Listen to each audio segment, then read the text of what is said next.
everybody. You might have heard her say a little bit ago that that was the last session. That was a joke. That was not the last session. This is the last session.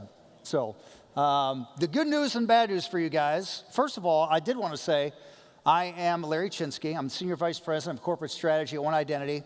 I do live in the United States, and I only know one language, and that is English. Whereas anytime I come over to Europe, and I make about 8 or 9 trips a year here, it amazes me how many languages everybody from here speaks. So thank you for allowing me to speak the only language that I know in this session.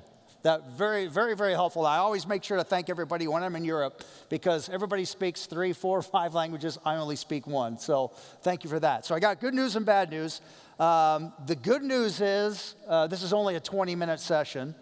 The bad news is I have probably 30 slides. So it's very hard for me to get through this deck in 45 minutes, but we're going to try and do it in 20 today. So bear with me if I start to talk fast.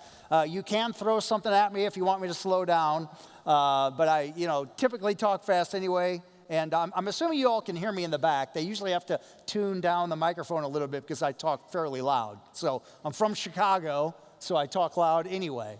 Now, so here's what we're going to talk about today. This is a very interesting topic. And I chose this topic because of some specific trends that we're following in the market.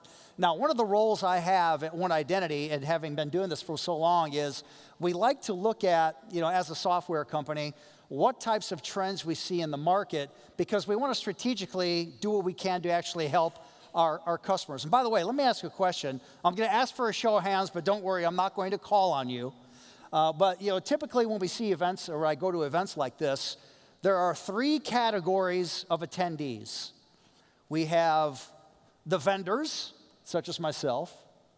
There are the resellers or the channel partners who, resell goods and services from vendors like us. Then there are the actual customers. Those are my favorite ones to talk to, or the organizations that consume them. So can I see a show of hands? Again, I'm not going to call on you. Where are the actual customers that are in the room today? Oh, most of you, okay. Okay, sir, I'd like to ask you, no, I'm just kidding. I'm not going to ask you. I said I would not do that. So, but anyway, thank you, because really what we're talking about here is I love gathering intel from, the analyst community, such as Martin Kupinger, who I always make sure I try to see him for lunch when I'm in Stuttgart. Talk to him today, so it's great looking at and talking to analysts. Love getting it from the resellers. I really like spending time with you customers because that's where I get the most valuable information on specific challenges you're seeing, what's happening in the market. And then a lot of the research that I do around the different trends is what led me to this topic today, which is why these traditional IM tools are obsolete. I won't say completely obsolete. That's just really a tricky title to get you in the session so we can talk about that. But there's a few things I'd like to show you today and what I'd like to actually talk about. There's this thing out there that we're seeing, and it's really around the convergence or consolidation of all 4 of these market segments. So the 4 market segments are, access management, identity governance administration, privilege account management, and Active Directory defense. So this is just kind of a screenshot here that we've used at One Identity for the last 4 years, and this represents sort of our approach to what we call a unified identity platform. And for a few years there at One Identity, we thought we were the greatest because we were really the only ones that were talking about this idea of what we call a platform approach to identity and access management. However, have you guys noticed this lately? Right? So I had to actually shift at One Identity our corporate strategy because a lot of our sales teams are going around positioning that we were the only one providing a platform service. But when you look at all the vendors that are in the market today, your Okta, Saviynt, CyberArk, et cetera, and all the different segments that have been singularly focused on one market segment, they're now investing in cross-platform or cross-segment investments and bringing those in and positioning that as a platform. There's a reason that everybody is doing that, so I wanted to talk about that. Who recognizes these companies up here? Anybody recognize those? Pretty famous, pretty large organizations. Anybody know what they have in common? Yes. Who said it? Somebody over here. I wish I had something to give you guys. I would give it to you. I usually have things I throw. I tell you what, the last conference that I was at, this is no joke, I had purchased 20. Have you guys seen these little Nerf footballs? Now, I'm talking about an actual American football, proper football, not the round ball that you guys kick over here called football. An actual football. So these little Nerf footballs are about this big around.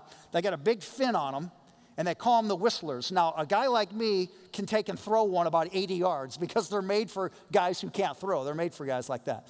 Anyway, I was throwing them into the crowd, and somebody bounced off and hit a girl in the face, and so I'm not allowed to throw footballs anymore. So, but anyway, I would give you that if I had that. But yes, they all suffered breaches. Now, here's the interesting thing about that. Does anybody know what the attack point was on those breaches? What did they go after? Or how did they get in? Let me put it that way. I think I heard it somewhere. Somebody yell it out. Starts with an I, ends with a Y. Identity, yes. They targeted their identities. Now, that would lead you to believe that these companies did not have any type of identity protection. But the interesting thing was, every single one of these organizations had some sort of identity-based, what I'll call a credential-based cybersecurity tool in place.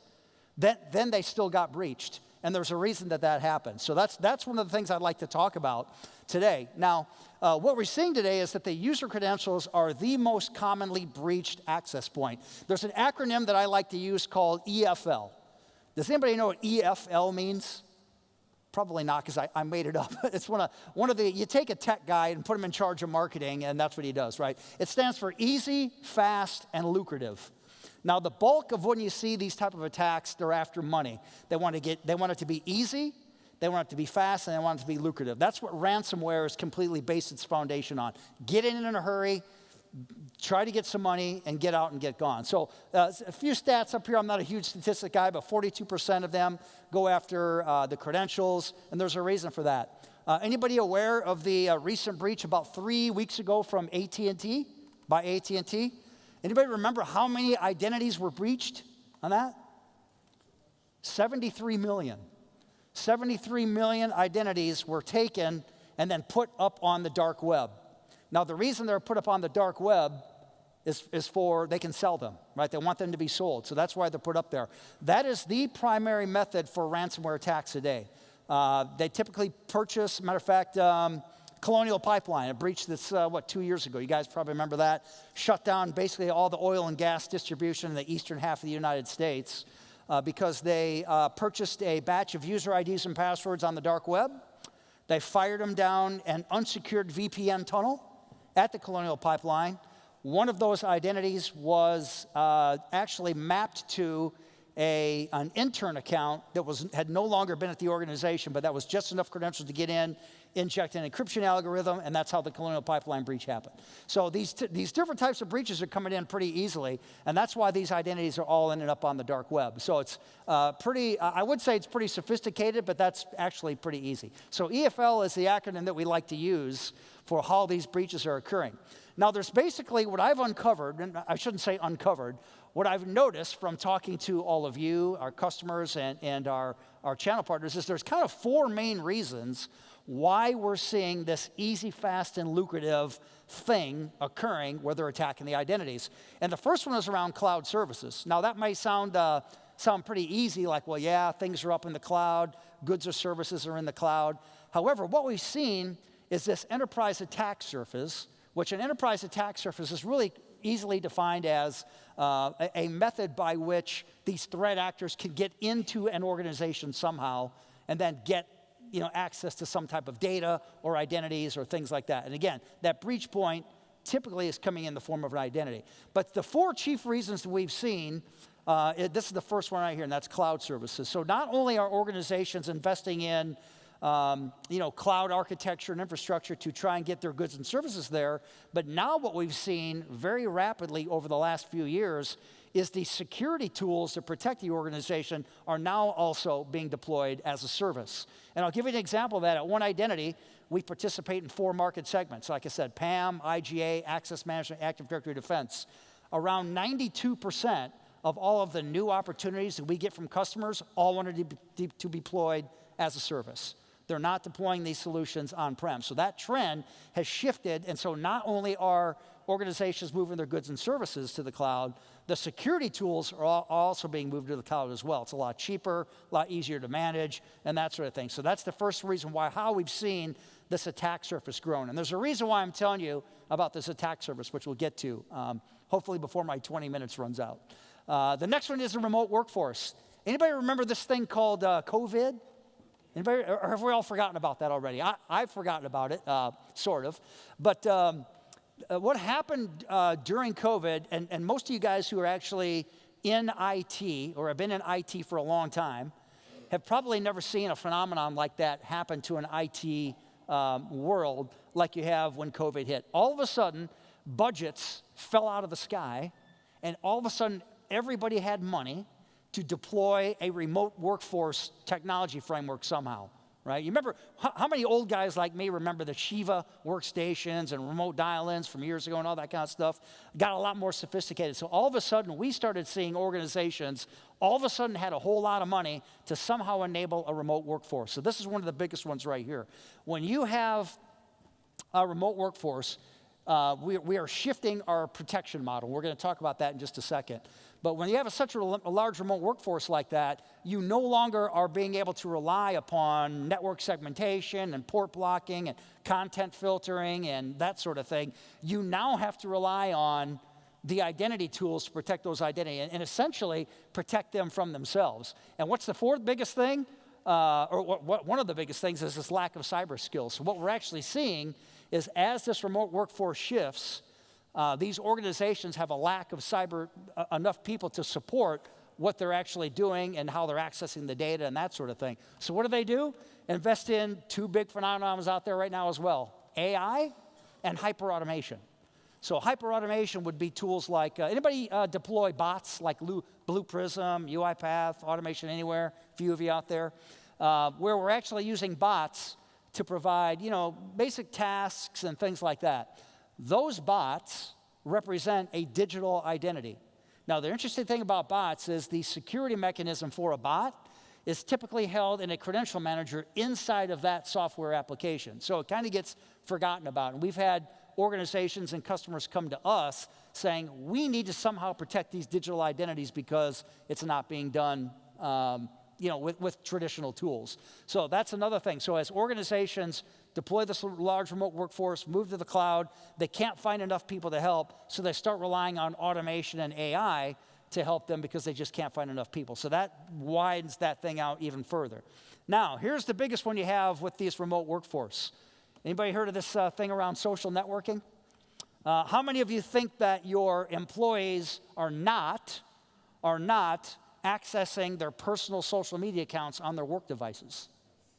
Yeah, they all are, right? Now, social networking and we use that internally at One Identity for things like, posting blogs on LinkedIn, ads on Facebook and all that stuff. So social networking has a really good place for all of us IT guys out there, but it also is a breach point because this is what our end users do, unfortunately. They use their work devices to get on their social media accounts. And I think one of the stats up there, 73% of workers admit their social media usage is personal. So they're doing that on their phones, they're doing that on their workstations, et cetera. So again, what happens now is this attack surface has gotten really wide. And so again, going back to what we see in this fragmented market, this is traditionally how we see organizations making purchases of identity tools today, one at a time. If you, for example, need a privileged access management solution, you buy a PAM tool. If you need an IGA solution, you buy an IGA tool. Well, the way that these breaches are occurring is they're actually finding gaps in between those tools. So that's, you got these four circles there. You see how there's kind of in between. Those are the routes that the breach or the threat actors are finding in between. It's very simple to sort of bypass that if these things aren't connected. So that is why when we look at how we have to build our protection models now, you've heard this term out there, identity is the new perimeter, identity is the new perimeter. We've been saying that for several years. Well, the reason identity is the new perimeter now is because, number one, your workforce is not actually working from behind the protection of a firewall. They're working outside. And so we have to build our security framework around the identity. So essentially what we've done, we've taken the identity, moved it into the center, and now we've got all these things kind of dancing around the edge that they're accessing. So we say that identity is a new perimeter because of the fact that this enterprise attack surface has gone so wide, the threat landscape's got a lot bigger, And now you've got these, organizations that are trying to figure out and scramble, man, how do I build a true security platform around the identity to protect them? So that's why we see, again, these different types of organizations moving towards a platform surface. It's really because all of you who raised your hand as a customer or an organization out there have actually demanded that sort of thing. So, and that's kind of the challenge, right? So when we look at how that's occurring, those are some of the common, those 4 common reasons why that attack surface has gotten larger. And so now here we go. We got these breaches. So when we actually talk about this whole unified identity platform concept, I've done a lot of sessions like this. And typically what I get asked right afterwards, because you guys know how it is who have presented before. You talk about these challenges, your session is done, you got 15 minutes before the next one, and they run up and you got a crowd of people around you asking questions about it, right? So what I typically get asked is, that platform concept sounds great, but how do I actually get to it? What are the ways we can actually build a platform? And typically what I do is I say you need to find 3 routes. You look at 3 routes. And so you can actually sort of combine these things, or 1 or 2 of these market segments, to build 3 routes. And the first one is one that's what I call privileged access governance. And I'm going to go through these sort of quickly because I got less than about a minute left. But when you look at combining things like privileged access management and IGA integrated together, that gets you something called privileged access governance, where you can provision administrative accounts and then take real-time immediate action on any type of risky activity that you see from those privileged accounts. The next one is JIT. Who's heard of Zero Trust out there? Zero Trust, right? You see it all over the place. JIT is an acronym for Just-in-Time Privilege, which is sort of the same thing as Zero Trust. What I like to look at is, instead of focusing on and trying to build a massive Zero Trust framework that's very complicated, focus that just on your privilege, because there's a lot less privilege accounts in your organization than there are, regular user community. So that's one that's pretty easy. And you can get that by providing your Active Directory Defense tool, your Privilege Account Management tool, or IGA, and vice versa. The last one, behavior governance. When you look at your access management framework, combining that with your IGA platform to track what users are accessing over a period of time, we can actually get to a point where we can remove and push access to certain applications automatically. And I'm going to build this last slide out. I usually like to build it over time, but I'm going to give you just a conceptual model of what this looks like. This is just sort of a high-level block diagram of really what a combined or a unified platform looks like, where at the core, the basement layer, is your identity correlation or your workflow orchestration, and then your 4 market segments on top of that, hosted by and protected by a series of connectors and identity intelligence. It's really all about how that data is going to be protected, looking at the different traffic that comes into the organization to build a more modern framework around a platform to protect against what we see on that large enterprise attack surface. And by the way, I think you'll be able to download all of these slides. If not, I'm happy to send those out to anybody. One more here. Customers typically ask me, where am I at? What stage am I in? I look at these as kind of 4 stages. You got a fragmented state, which is kind of like you've got no security tools in place. You got identity sprawled out all over the place. The next one is you've got a few identity tools. Most organizations I talk to are in that stage 2, that basic state. They've got a PAM solution. They've got IGA, Active Directory Defense, something like that. Really not much integrated. The third one, though, is when we get to the integrated state where you've got some routes defined of how you're going to build your platform. That's really, really good. We see about 25% of organizations building that now. A lot of the predictions we see in the market is that by the end of next year, more than 78% of organizations will be moving towards, or at least integrating, a platform approach. Martin Kubinger, who is roaming around somewhere, I'm not sure if he's out in the crowd today, his analyst firm did a really good thing, I think 2 years ago. They were the very first ones to create an identity fabric survey report. So basically where they polled all of the vendors and said, these individual market segments are important, but we really need to see what you're doing around this platform approach. And so that's a really good report you can read. That's just a little shout out to Martin on that one. So, and it's really around about this creating this whole identity fabric, what a platform looks like and how that's going to work for everybody. And then that unified state obviously is when you get that complete identity orchestration, you've got all 4 market segments talking together, really lays down a solid foundation to protect against any of these identity-based breaches that you see today. So with that said, I think I'm only a couple of minutes over. I'd like to thank you guys. I'll be roaming around, be here all week. Come over to the identity booth. I'll be sitting there, happy to talk to you guys and tell some jokes or talk about identity. All right? Okay, thank you very much, guys. All right. Well, you were only 2 minutes over, Larry. We'll give you that. Congratulations for getting to the end. Congratulations to all of you for getting to the end. But there's just one question for you, Larry. Oh, actually, yes. I'm sorry. Despite the time, within what time frame do you expect One Identity Manager to be available as a multi-tenant cloud version? Oh, as a multi-tenant cloud, yes. So that's a very good question. I thank you for asking that. So One Identity Manager, and let me explain to you a little bit of the history of that. So One Identity Manager is what we call in a dedicated tenant right now. And I was behind creating that platform for One Identity. I didn't develop it, but I put together the model and the construct behind that. And so we elected to go with a dedicated tenant because we have a lot of customers in our federal space and all that can't actually use a multi-tenant. So we're building that out right now. We expected in probably about a year we'll have a true multi-tenant IGA platform. But right now we're sticking with dedicated tenant because that's what our customers are mostly asking for. Okay, great. Thanks very much. Thank you very much. All right.